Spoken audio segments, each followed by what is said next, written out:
विज्ञान के विद्यार्थियों, नमस्कार। आज हम पॉलिटिकल साइंस के पेपर में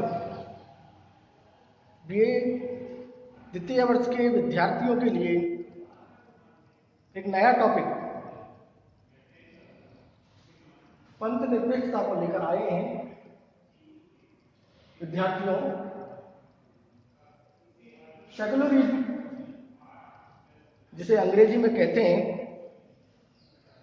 मित्रों, बड़ा ही विवादास्पद विषय। मित्रों, आपने देखा होगा, सुना होगा कि इस शब्द को लेकर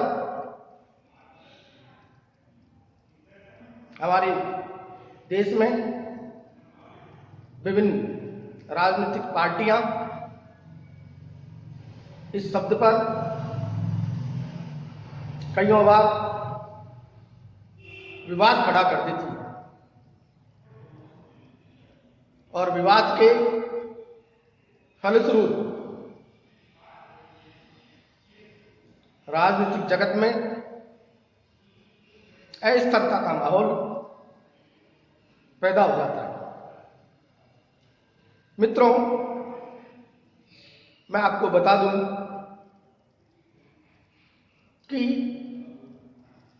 पंथ निरपेक्षता शब्द का प्रयोग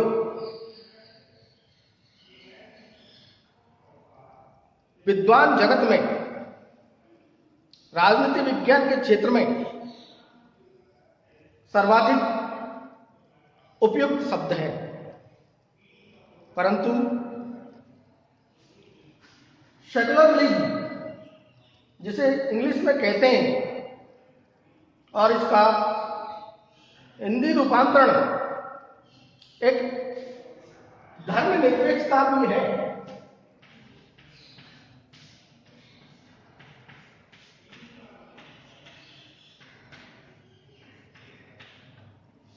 मित्रों, प्राय हमारे भारत में इस शब्द का प्रयोग जब किया जाता है तो राजनीति विज्ञान में इस शब्द को लेकर राजनीति विज्ञान के विद्वान विदुषी इस पर प्रश्न लगाते हैं, प्रश्न चिन्ह लगाते हैं। मित्रों, इस बात को आगे बढ़ाने से पूर्व पहले मैं समझा देता हूं कि इंडियन कॉन्स्टिट्यूशन की प्रस्तावना, जिसे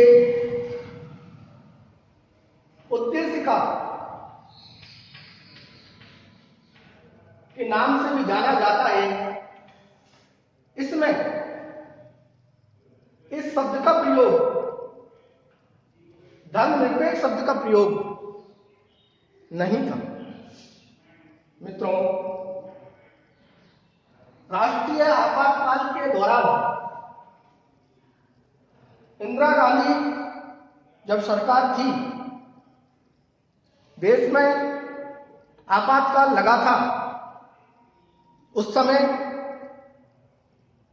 कांग्रेस के द्वारा कई प्रकार के संशोधन, जिसमें एक संशोधन 42वां संशोधन किया गया। मित्रों, यह 42वां संविधान संशोधन हमारे संविधान में सबसे बड़ा संशोधन है और इसी संशोधन के तहत मित्रों पंथ निरपेक्ष, जिसे धर्मनिरपेक्ष के रूप में रूपांतरित किया गया, और समाजवाद और अखंडता, इन तीनों शब्दों को लेकर भारत की प्रस्तावना में इन तीनों शब्दों को स्थान दिया गया। कहने का तात्पर्य यह है, हमारे मूल संविधान में यद्यपि धर्मनिरपेक्षता की भावना, या मैं कहूं पंथ निरपेक्षता की भावना जरूर थी, अवश्य थी, परंतु इसका प्रावधान 42वें संविधान संशोधन 1976 के द्वारा ही भारत के संविधान में किया गया। मित्रों, चलते हैं इस सेकुलरिज्म की धारणा में, भारत की पंथ निरपेक्षता की धारणा में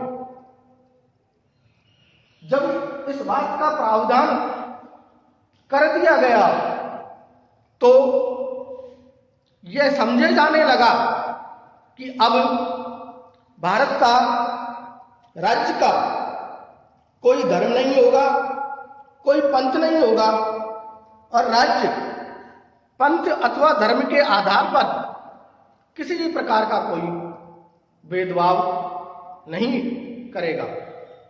सभी पंथों को राज्य के द्वारा समान संरक्षण दिया जाएगा और इसकी व्यवस्था इंडियन कॉन्स्टिट्यूशन में दिखती है।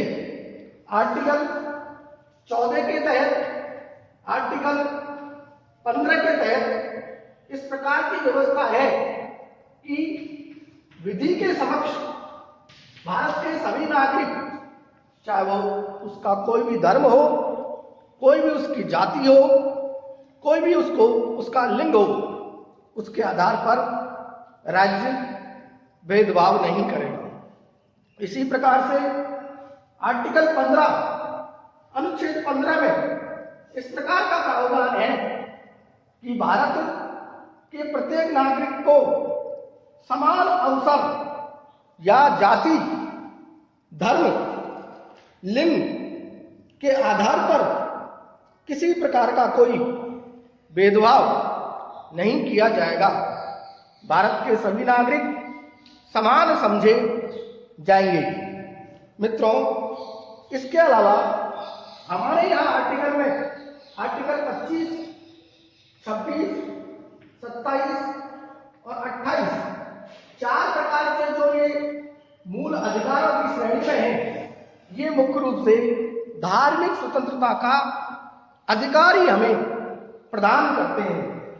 मित्रों, इसके अलावा हमारे यहाँ भारत के कॉन्स्टिट्यूशन में आर्टिकल 29 और आर्टिकल 30 जो कि विशेष रूप से अल्पसंख्यकों के लिए दिए गए हैं और उनके हितों की संरक्षण के लिए, उनके धर्म की सुरक्षा के लिए इस प्रकार के प्रावधान भारत के संविधान में बतलाए गए। मित्रों, इस धर्मनिरपेक्षता की अवधारणा के संबंध में मैं आपको यहां कहना चाहूंगा कि धर्मनिरपेक्षता की बजाय यदि हम इसके लिए पंथ निरपेक्ष शब्द का प्रयोग करें तो ज्यादा उपयुक्त होगा, सर्वाधिक उचित होगा। क्यों, कैसे? मित्रों, आप जानते हैं, समझते हैं कि भारत प्राचीन काल से ही धर्म के प्रति दृष्टिकोण वाला, नीति के प्रति दृष्टिकोण वाला, आदर्शों को अपनाने वाला, अपनी संस्कृति और सभ्यता को सुरक्षित रखने वाला प्राचीन काल से राष्ट्र।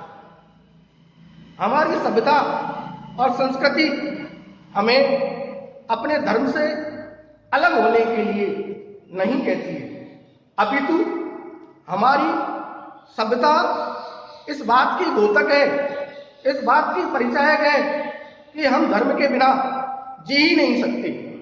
तो फिर भारत धर्मनिरपेक्ष राष्ट्र कैसे हो सकता है? मित्रों, विद्यार्थियों, मेरा आपको यही समझाना है कि जब भारत धर्मनिरपेक्ष राष्ट्र नहीं हो सकता तो फिर भारत की प्रस्तावना में, प्रियम्बल में इस शब्द का प्रावधान क्यों किया गया?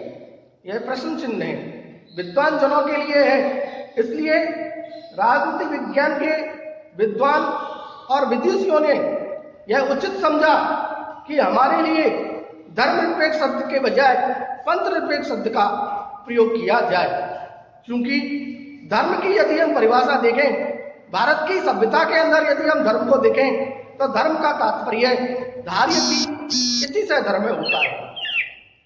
मित्रों, धार्यति इति से धर्म अर्थात जो चीज धारण करने योग्य है वह धर्म है। अब धारण करने योग्य धर्मों के अंतर्गत हमारी सभ्यता और संस्कृति यह कहती है कि हम सत्य बोलेंगे, इसको धारण करेंगे। हमारी सभ्यता और संस्कृति इस बात के लिए हमें प्रेरित करती है कि हम दया का भाव रखेंगे। हमारी सभ्यता और संस्कृति यह कहती है कि हम प्रेम करुणा की मिसाल बनकर समाज के सामने पेश होंगे। मित्रों, विद्यार्थियों, हमारा धर्म यह कहता है कि हम आपसी सद्भाव को बनाए रखेंगे। ये धारण करने योग्य है, धारण करने योग्य सत्य है, धारण करने योग्य अहिंसा है, धारण करने योग्य दया है, धारण करने योग्य आपसी प्रेम है, धारण करने योग्य भाईचारा है। तो मित्रों, जब धारण करने योग्य ये है अर्थात यह हमारा धर्म है, तो धर्म से विमुख कैसे किया जा सकता है, धर्म से विमुख कैसे हो सकते हैं, राज्य धर्मनिरपेक्ष राष्ट्र कैसे हो सकता है। इसलिए मित्रों, इस धर्म से हम निरपेक्ष नहीं रह सकते, अलग नहीं हो सकते। इसलिए इसके स्थान पर यदि पंथ शब्द का प्रयोग किया जाए जिसका अर्थ होता है संप्रदाय, तो यह उचित होगा, यह कहना उचित होगा कि राज्य पंथ निरपेक्ष राष्ट्र होगा। राज्य का अपना कोई पंथ नहीं होगा, राज्य का अपना कोई संप्रदाय नहीं होगा, और राज्य बिना किसी भेदभाव के सभी पंथों सभी संप्रदायों का आदर करेगा और सभी पंथों की संरक्षण की व्यवस्था भी करेगा। मित्रों, विद्यार्थियों, इसलिए ही महात्मा गांधी हमारे भारत में राजनीति में धर्म के प्रवेश के लिए इच्छुक थे और राजनीति में वो धर्म को प्रवेश कराना चाहते थे। वो ये कहते थे, यदि राजनीति में धर्म नहीं होगा तो राजनीति कोई काम की नहीं रहेगी, बिना धर्म के राजनीति बेकार है। क्यों? क्योंकि धर्म का अर्थ अगर इस रूप में लिया जाए, दया के रूप में लिया जाए, सत्य के रूप में लिया जाए, अहिंसा के रूप में लिया जाए, सत्याग्रह के रूप में लिया जाए, तो धर्म एक आवश्यक है। इसलिए राजनीति में आदर्शों का स्थान होना चाहिए, नीतियों का स्थान होना चाहिए, सत्यता का स्थान होना चाहिए, धर्म का स्थान होना चाहिए, अहिंसा का स्थान होना चाहिए, नीति का स्थान होना चाहिए, वसुधैव कुटुंबकम की भावना होना चाहिए। इस प्रकार की भावना ही हमें हमारे धर्म की परिभाषा को बताती है, इंगित करती है। मित्रों, इसलिए ही महात्मा गांधी भारत की राजनीति में धर्म को प्रवेश करवाना चाहते थे, सुरक्षित करना चाहते थे, संरक्षित करना चाहते थे। इसलिए विद्यार्थियों, मेरा इस विषय के अंतर्गत पंथ निरपेक्षता वाली संबंध वाली प्रावधान के अंतर्गत पंथ निरपेक्षता को स्पष्ट करना था और पंथ निरपेक्षता की क्या प्रकृति है, क्या इसका महत्व है, इस पर हम विषयवार अगली वीडियो में चर्चा करेंगे। तब तक के लिए धन्यवाद।